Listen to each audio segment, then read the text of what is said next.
Hello, everyone. Welcome to yet another wonderful episode of Quest Plus Ed Talks. They say if we teach our children of today like we taught them yesterday, we rob them of tomorrow. And believe me, we have one such person within us today who has basically lived the whole experience. He's a top educationist in this country, India, for last 25 years plus. He's been through decades of this wonderful journey. We have with us on this auspicious occasion of Guru Purnima, Mr. V Vincent. He is a principal of Huddard High School, Kanpur since 1998. He is also the National Secretary of Association of Schools for the Indian School Certificate since 2014 and board member for the Council of Indian School Certificate Examinations, New Delhi since 2009. Very, very, very warm welcome to you, sir. Thank you so much for taking out time and wishing you a very happy Guru Purnima, sir.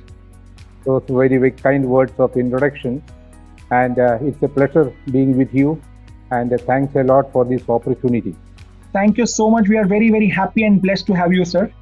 And we would like to know a lot of your thoughts on the next 15 to 20 minutes. We would love to pick your brains and make sure that the best of the knowledge reaches out to the parents and the teachers fraternity, sir. Thank you so much once again for taking out time.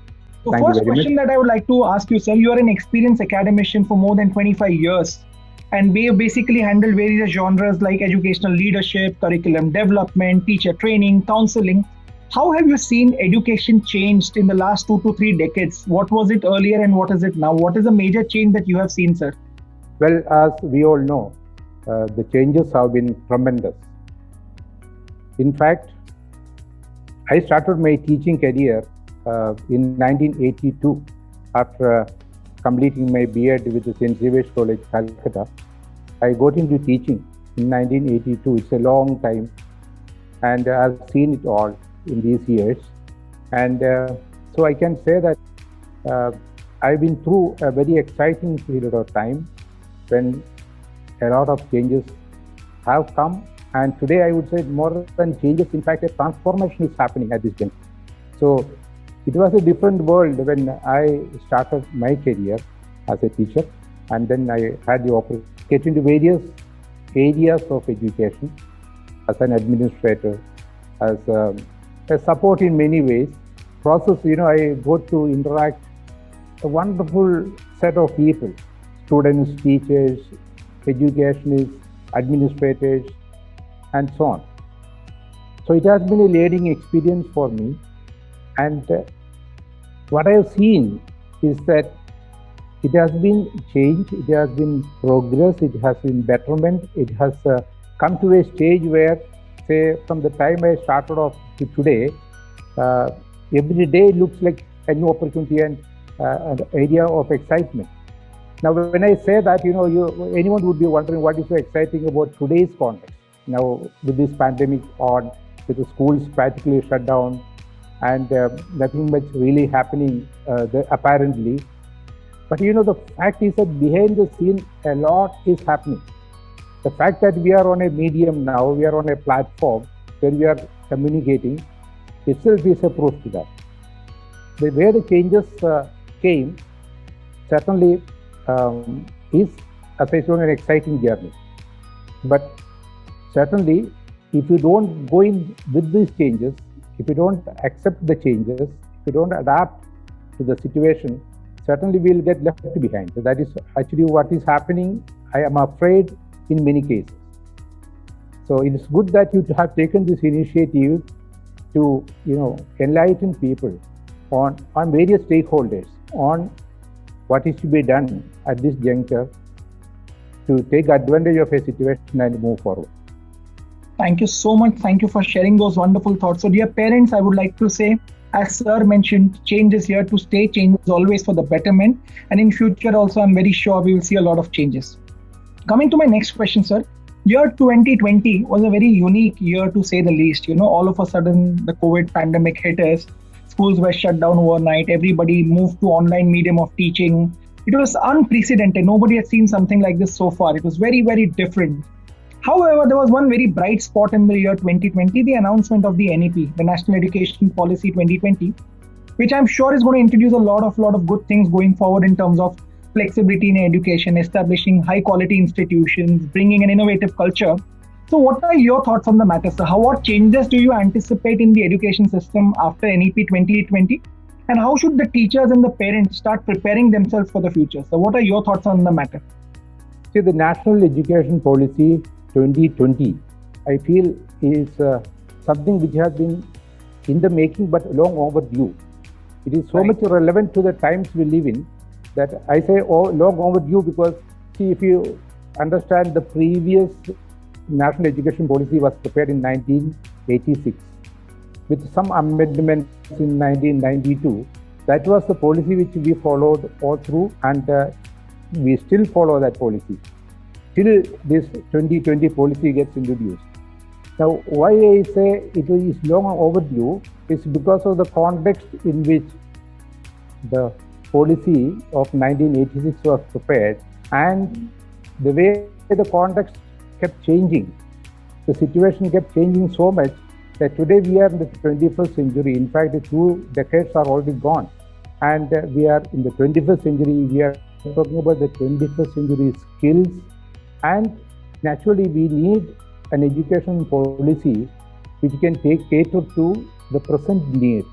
Today is to take care of today's children and their future and bring them to understand and accept and move on with the 21st century skills. See, way back in 1986, it was much slower world, certainly. Everything moved slowly at the time, everything was slow. And we depended more on rote learning, for example, at the time. It was all about, if you could commit some stuff to memory and if you could produce that in an examination, you would be considered a good student. And it was reliance on rote memory. And the classroom, a typical classroom, was well-disciplined room with a set of students and a teacher teaching. Teaching meaning explaining a topic to the students who follow. Maybe they take down notes and then they commit to memory, or they sort of say, hope they understand, but then I don't think they could assimilate. They followed the lessons, and eventually the examination was the aim. Ultimately the goal was the examination. You had to prepare for an examination. You get through that examination, you get good marks, you are considered a good student, and it was thought that you have achieved a lot. The fact is, for that, it was okay for the time, but then the times moved on. The context changed after so many years. In 2021, we can't be doing what was relevant to 1986 or 1990. Absolutely, sir. Whatever. Very well said. So this particular policy which has come is very much relevant to the times in which we live. Thank you so much for those thoughts, sir. So dear parents and students, as sir said, it's a wonderful policy. It is here to stay, and it is bringing about a lot of innovative changes, and all of us have to be absolutely geared up for the same.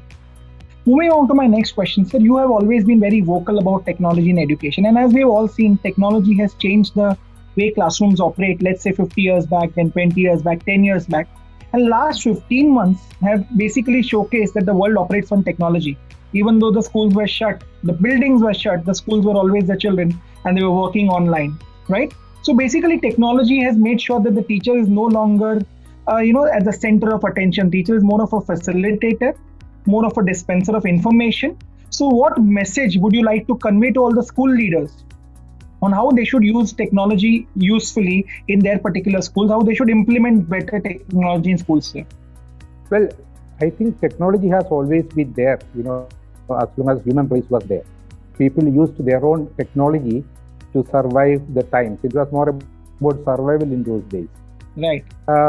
As far as our field is concerned, education is concerned, well, I have come across one area of use of technology in a classroom. That is, it is mentioned that somewhere in Scotland, in the year 1801, one smart teacher got a slate, a big piece of slate, and put it up on the wall. And it seems he started scribbling and writing to explain to students his lessons.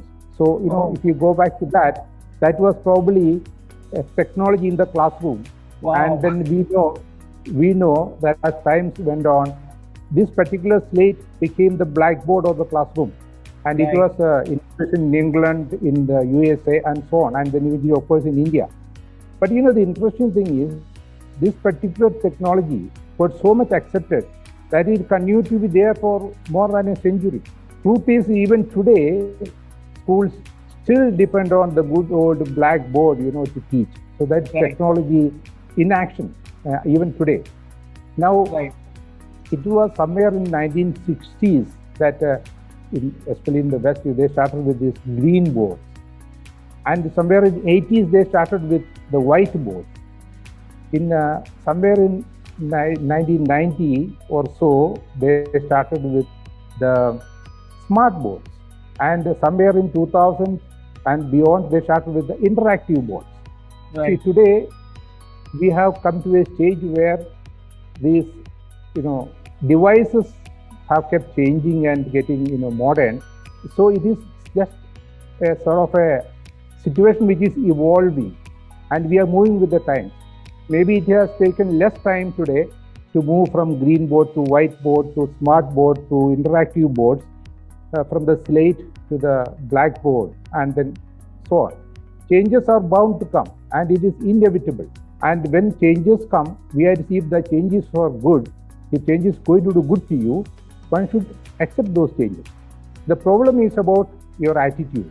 See, there are many people who believe that, what was done by my grandfather or something which was done in the past was wonderful. So why should you change that? Why should you move away from that? Now, you see, there is a value to what was done by the then generation. Because as I mentioned earlier, there's a context in which they function. But today's context is so different. And so what happens now, in the past 1 year, suddenly we got caught into a situation. Pandemic struck us like a tsunami. We are all caught up at home under lockdown. And then we were told that we need to carry on with the teaching learning transaction. Now, how can that happen? And it was so difficult to, first of all, find a platform, find a device, and then, of course, the internet connectivity and so on and so forth. So many constraints. But I must say that if you look back at what went on, most of our schools, institutions managed to survive that crisis and gradually got ourselves set so that today life is still somewhat normal.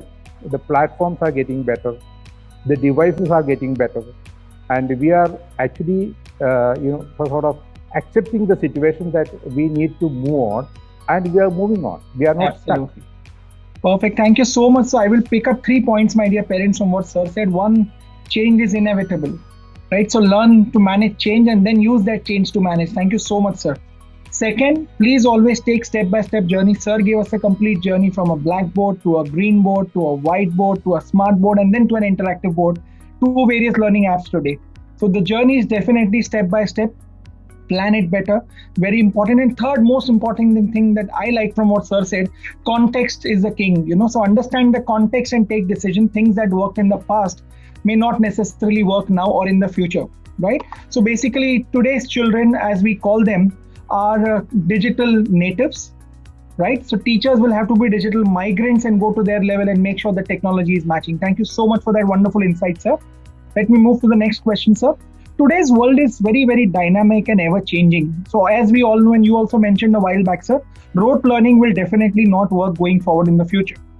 Children have to be hands-on with what they are learning, use those experiences in the real life. So basically experiential learning, the NEP also talks a lot about experiential learning. So what is your take on experiential learning and how should schools integrate this as a part of the teaching process or as a part of the curriculum? Sometimes some schools do a couple of activities thinking that, okay, we have done experiential learning. But how do we integrate this in the system itself and make it a part of the process? Sir, what are your thoughts on that? Actual learning is experiential learning. See, what happens in the NEP is that they have focused and naturally in the context, on experiential learning, because we are talking about a holistic approach to education in this, particularly focusing on our NEP. What is holistic learning? So this is different from what was practiced in the past, where a child who was sort of smart and proficient in some area thought of developing that area. For example, somebody who wanted to become an engineer or a doctor or whatever profession one wanted to follow, focused on that, forgot about everything else, and developed that to the extent that one would become a successful doctor or successful engineer or whatever. Now, today what is happening is, I'm not blaming any profession as such, but the fact is that a good doctor need not be a happy human being. Absolutely. A good engineer may be successful in his profession, but is he successful in life? See, today focus is on holistic approach. That means you focus on your strength, area of strength, but don't forget other areas, right, like your physical well-being, your mental, spiritual, other dimensions of your life. Beautiful. If you don't do that, you are not a complete human being. So when you talk about experiential learning, it's all about doing, go to school, go to the coaching center, collect all the material, go back into your room at home, shut all the doors and windows, and sit and study and then commit to memory and write the examination and become a doctor or an engineer. That was okay at the time, and I'm not questioning that. But in today's context, we have to see life from a different perspective. So, experiential learning is all about your singing, dancing, playing games, having a good time and living in society, and especially learning to interact with others, share your time, your thoughts, your emotions with others, so that you can have better families. Now, what is happening is, in today's context, what is happening is that children become successful doctors, successful engineers, or successful anyone. But then, are they successful as members of a family? Do you take off your parents, your old, grandparents, and so on? How much time do you give them? And eventually, what happens is society is impacted by this kind of an approach. So, I would say in this NEP, they have very well focused on holistic learning, which actually will lead to experiential learning. Because experiential learning is, you learn by doing what you want to learn. So, of course, there's a very major issue here, that in a context in which we are, like a huge population that we have, the number of children in the classroom, it is going to be quite a challenge, implement experiential learning. And yet, when you have a good idea, a good thought, and it's worth giving a try, and I'm sure we will find a way. But it is going to be a major challenge, for which I would say you need to have all the stakeholders giving in their best. The parents, the children, the teachers, the school managements, and the government, of course, everyone. If we all put in our best, I'm sure this idea can actually become practical. Because one major question mark on the NEP is that it is not practical. They say it's a wonderful thought and great vision, and such ideas are not practical, and that's what I heard from many. Right. And that is true to a great extent, but then that's a major challenge. Right.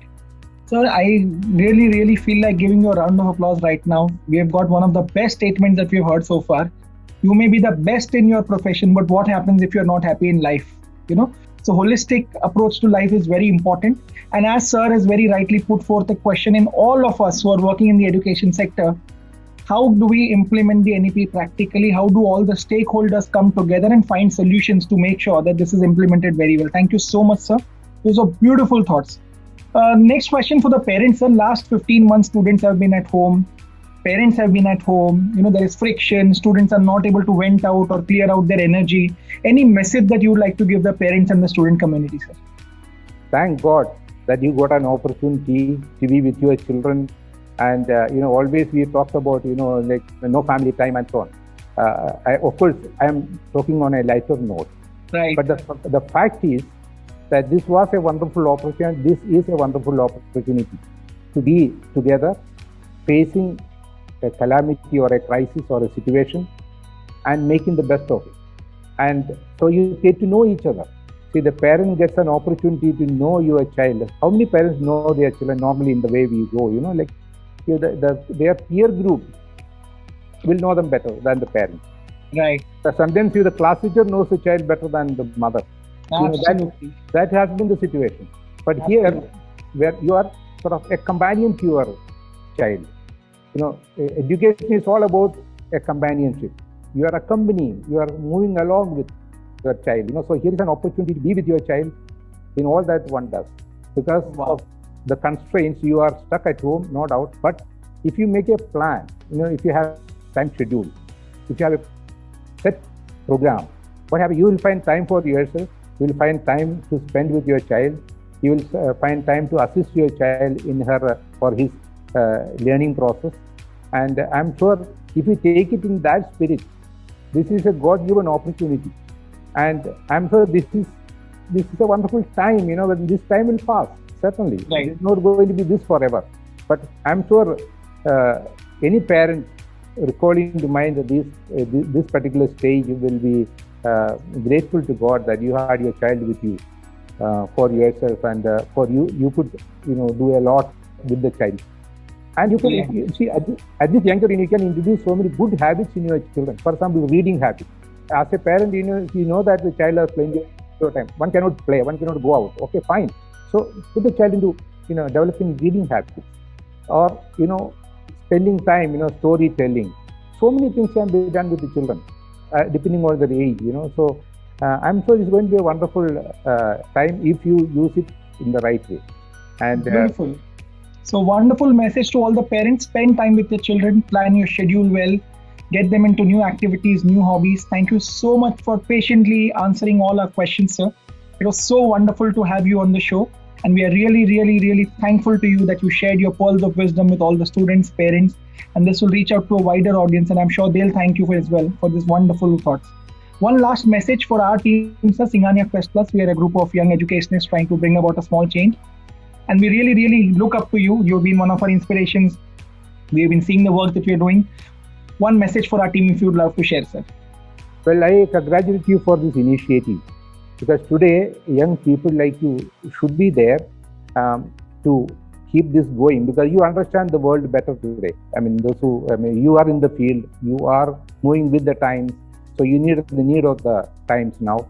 So I must congratulate you for this initiative, and I will certainly encourage you to going for more such initiatives so that you can bring in so many factors, so many stakeholders to an area where their doubts can be clarified, they can be given a certain support, and with a certain positive push. I'm sure most of these problems which look like problems can actually be seen as opportunities, and we can take them forward, and then we can definitely make a success of a situation that we are in at the moment. Thank you so much, sir. These words means a lot to us. Thank you once again for taking out time, sir. It was really, really such a pleasure to have you with us. And once again, we thank you and wish you a very happy Guru Purnima, sir. Thank you, and then same to you. And I thank all the parents for the patient hearing. And I hope some way you have been able to benefit from this the time that you spent with me. Thanks a lot. Absolutely, sir. Absolutely. Thanks a lot, sir. Thank you.